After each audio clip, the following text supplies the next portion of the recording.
Traditions, just like a kite string, keep the kids' hearts attached to their family. And I've got to tell you guys, I like it. my childhood was fairly stormy.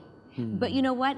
That's what kept my heart attached. It was the things that we did do that were traditional or ritualistic. But we all know there's a lot of people, they've tried to start these, Bill, and it's just not working. Well, you have to really commit yourself to a period of time. You know, they say it takes 6 weeks to get a new habit started individually, if you're running or jogging or something. Right. Well, as a family, if you've lost your meal rituals, well, what I say is start like on Sunday night and make a nice meal and get the good dishes out and just relax into it and start simple, start there and then start building up. But there's some other things like for a meal, you have to make sure everybody knows when it is, that they show up on time, that nobody leaves the table until everyone's finished. You know what? I got trashed by my kids on that one because we're gonna have family time, and the teenagers they say, well, hold it, Dad, you didn't let us know far enough ahead. We already got plans of this. No, we're gonna have family time. One of the main family rituals with my wife and my kids and I, we started it 20 years ago, going out to pizza once a week on Friday night. And eventually it became something we just did every week. Now, as they got into the teen years, we renegotiated the night. Yes. Right. So to make rituals work, you have to be committed to them, but you have to have flexibility. When they would get to be seriously dating, they would bring them to pizza. And now my daughter and son-in-law and my grandchildren live at home. We still go out once a week for pizza. Oh, that's really cool. You know what's another big one is bedtime. Yes. And we can downplay that, but bedtime, there's something about the kids, they relax, they open up they do, more. Totally. That makes a big difference. You know what? It's interesting because kids don't want to go to bed anyway, so you might as well use it, right? That's a good point. I mean, they want to kind of hang out, and to be honest, when my oldest two were 10 and 11, I asked my wife, you think if Jody and Brock were in trouble that they'd come to me for help?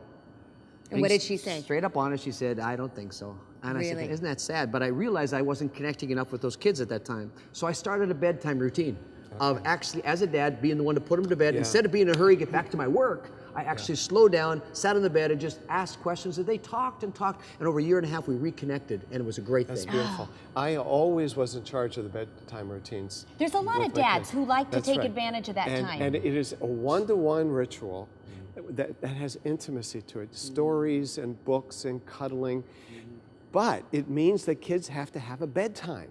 And one of the things that's vanishing in many families in North America is bedtime. Okay, you just hit one of my pet peeves. Yes, and then, we need bedtime. So not only are they not sleeping enough, but they're missing this precious ritual, this one-to-one time with a parent. And you can actually put a cell phone time limit on your kids, that the cell phones have to be turned off so they're not texting at 2 o'clock in the morning. This isn't just feel-good stuff we're talking about. No. It's very important for the development of children. Very practical. Exactly. Now let's get some examples. What else are we doing with our kids that's really kind of connecting? Well, when you said the cuddling with the kids, it's amazing. Even my 11-and-a-half-year-old, when he goes to bed every night, he says, Mom, it's time for you to come tuck me in. And he will not go to sleep until I've gone in and tucked him in. And I still do like I did when they were little. Right after I kiss him and love on them and stuff, I go snug as a bug in a rug. And I scoot the covers like all underneath their body. And we can all picture that, eh? You know, when we moved from the prairies out to the mountain areas, we were so blown away by the mountains that our first Thanksgiving out here, we decided to go on a hike around Mount Baker in Washington State. And 17 years now. Even when the kids went away to university, we'd fly them back for Thanksgiving, and we've been 17 years in a row. Now we got grandkids traveling with us. And they've got a whole wall in their family room with the pictures. It's this fabulous. tradition of Mount Baker, and they won't miss it. They always say, okay, what day we're doing Mount Baker this weekend. Yeah. You know, when kids get to be adolescents, they can finish the sentence.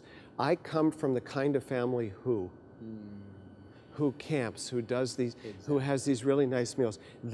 It's those rituals. That's how they answer the question. You want an eye-opener? Ask your kids that. Today, before the day's out, ask your kids to be able to finish. That's, I belong to a family who... I come from the kind of family who... Wow. Yeah, that would be really interesting. I remember another one. My son played junior hockey, college level, and you got a situation where the arena is quiet, just when they're dropping the puck, he was a center, and I would whistle 3 times really loud to let him know I was in the building. Okay.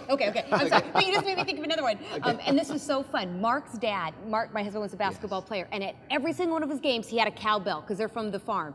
And so now he has carried that on to his kids, and every time they make a basket, he rings the cowbell, and he won't ring it for anybody else, but just when his kids make a basket. And you know what? Half of them is embarrassed, and the other half is proud as a peacock as they're running down the court. It is so cool. Okay, these are just a few ideas of traditions and rituals, but if you go to our website, we asked our entire Marriage Uncensored crew, what's one of your favorite traditions or rituals? So go there and see what some of ours are.